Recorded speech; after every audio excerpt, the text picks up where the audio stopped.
欢迎来到我们的频道，希望您在这里度过一段轻松愉快的时光。今天我们想为您带来以下新闻：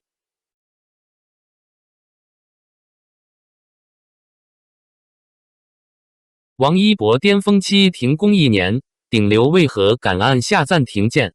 在不进则退的名利场里，时间似乎永远不够用，流量更新的速度比任何行业都更快。今天的焦点可能在几周后就被新的名字取代，于是大多数人都在拼命争夺话筒，争抢曝光，争取每一次被看见的机会。对于很多艺人来说，保持持续曝光几乎成为一种职业本能，因为一旦离开公众视野，焦虑就会迅速蔓延，会不会被遗忘？会不会被后来者替代？在这样的环境中，主动选择沉默本身就像是一种反常的举动。然而，王一博却在最受关注的阶段做出了一个完全不同的决定，在巅峰时期停下来。这不是短暂的休息，而是一段长达1年的沉寂。没有密集的影视作品宣传，没有持续不断的综艺露面，也没有刻意维持热度的曝光节奏。在娱乐行业这种高度竞争的环境中，这样的选择看起来几乎像是一场冒险，因为对于大多数艺人来说，所谓顶流往往意味着必须持续出现在公众视线之中，一旦停下来，就可能失去原本拥有的一切。但王一博的选择却恰恰相反，他并没有被这种规则束缚，而是主动离开了聚光灯最亮的地方。在一个人人焦虑于被遗忘的行业里，这样的沉默既需要勇气，也需要清醒。王一博的高级感正是从这种清醒开始的。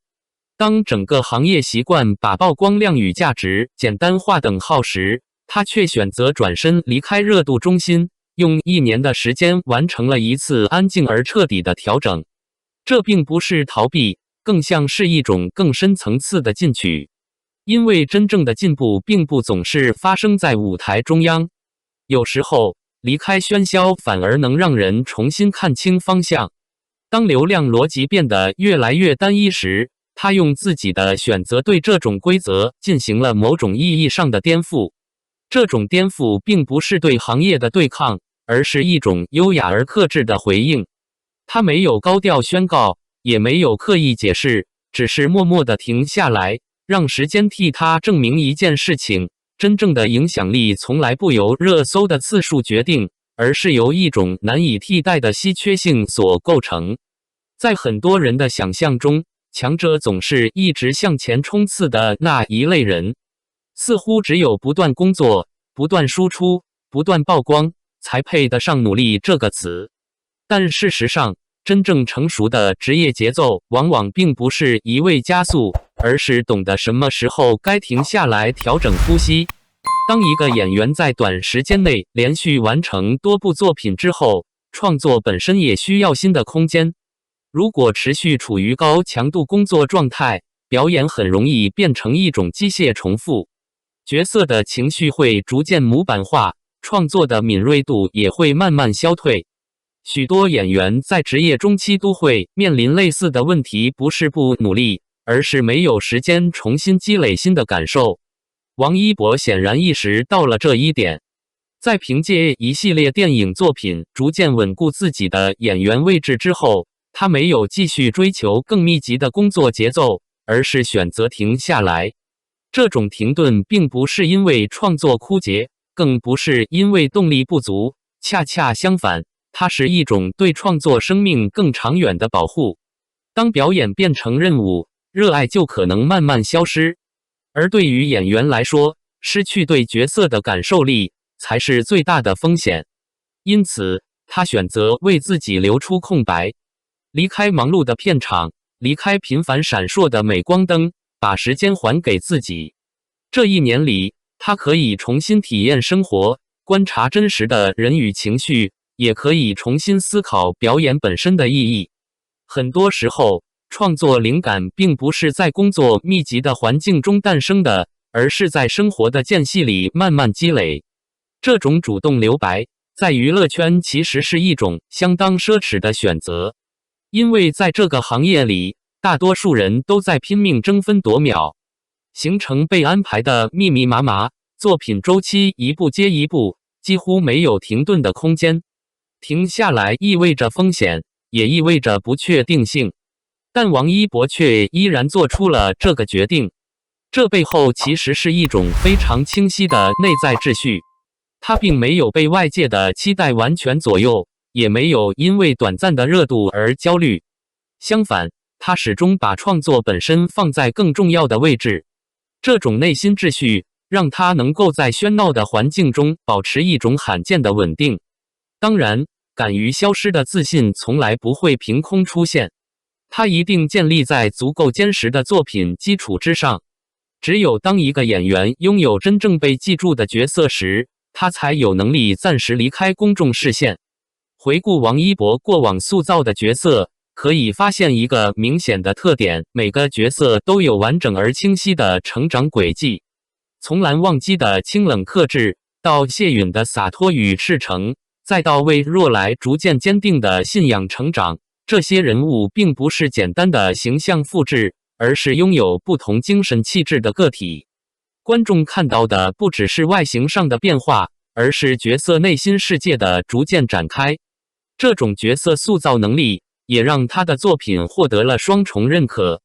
一方面，市场成绩证明了他的号召力；另一方面，专业奖项的提名与关注也让作品拥有了更长久的价值。商业票房能够体现市场影响力，而专业奖项则代表着行业评价。当这两种维度同时出现时，一个演员的职业信用就逐渐建立起来。这些作品并不会因为时间的间隔而消失，相反，他们会在时间的沉淀中逐渐形成更清晰的轮廓。观众会反复讨论角色，媒体也会不断重新解读作品意义。这种长尾效应正是演员职业价值最重要的组成部分。因此，当王一博暂时离开公众视线时，他的作品仍然在持续产生影响。这些角色构成了他个人品牌最核心的资产，也成为他面对职业风险时最稳固的支撑。在信息过载的时代，注意力已经成为最稀缺的资源。每天都有大量内容在社交平台上出现，每个人都在争取被看见的机会。但在这种环境下，过度曝光反而容易让人产生疲劳感。频繁出现的名字，往往也更容易被快速遗忘。王一博选择的是一种完全不同的策略，他主动减少不必要的曝光，减少无效的社交，把注意力集中在真正重要的事情上。对于他来说，最重要的只有两件事：一是他热爱的事业，二是他真实的生活。当曝光被减少之后，公众看到的反而是一个更立体的人。他不是被行程压得喘不过气来的明星，而是一个在专业领域持续精进，在生活中保持真实状态的人。这种生活节奏看似简单，却在无形中形成了一种独特的吸引力。少即是多的原则在这里体现得非常明显。当一个人不再频繁出现时，人们反而会更加关注他的下一次出现。那种等待本身就会放大影响力。品牌方的选择也在某种程度上证明了这种价值。许多合作并没有因为曝光减少而结束，反而继续延续。大量续约合作意味着品牌对他的信任不仅来自短期热度，更来自长期稳定的形象与价值。对于粉丝来说，这种关系也早已超越了简单的崇拜。他们追随的不只是一个明星的作品，更是一种生活态度。那种极致专注、清醒自持的状态，在快节奏时代显得格外稀缺。1年之后，当王一博重新回到公众视野时，很多人都感到惊讶。他并没有因为沉寂而掉队，反而呈现出更加沉稳的气场。那种从容感并不是短时间能够形成的，而是来自长期的自我控制。这次停工实验的结果，也在某种程度上改变了行业的一些固有认知。它证明了一件事情真正的顶流，并不需要通过频繁曝光来证明存在感。就像恒星一样，它的光芒来自内部稳定的能量，而不是不断闪烁的表面亮度。持久的影响力往往来源于3个因素：扎实的专业实力、经得起时间考验的作品，以及能够掌控自身节奏的定力。当这3者同时存在时，一个人的职业轨迹就会变得非常稳定。王一博的停工之年，某种意义上就像一面镜子，它反射出娱乐工业中某些浮华与焦虑，也让人看到另一种可能性，一种更加稳固、更具持续性的职业路径。在人人追逐流量的时代，他选择了一条安静积蓄能量的道路。这种选择并不喧哗，却格外清晰。因为真正的清醒是知道什么才是最重要的东西，真正的勇气是在所有人都奔跑时，仍然敢于停下来思考方向。王一博的消失并不是离开舞台，而是在为下一次出现积蓄力量。也正因为如此，当他再次出现时，那种光芒反而显得更加纯粹。沉寂并没有削弱他的存在感，反而让这份星光变得更加稳定，更加耀眼。感谢观看视频。如果您觉得这条新闻对您有帮助，请记得点赞、评论并订阅频道。祝您生活充满正能量。再见，我们下个视频见。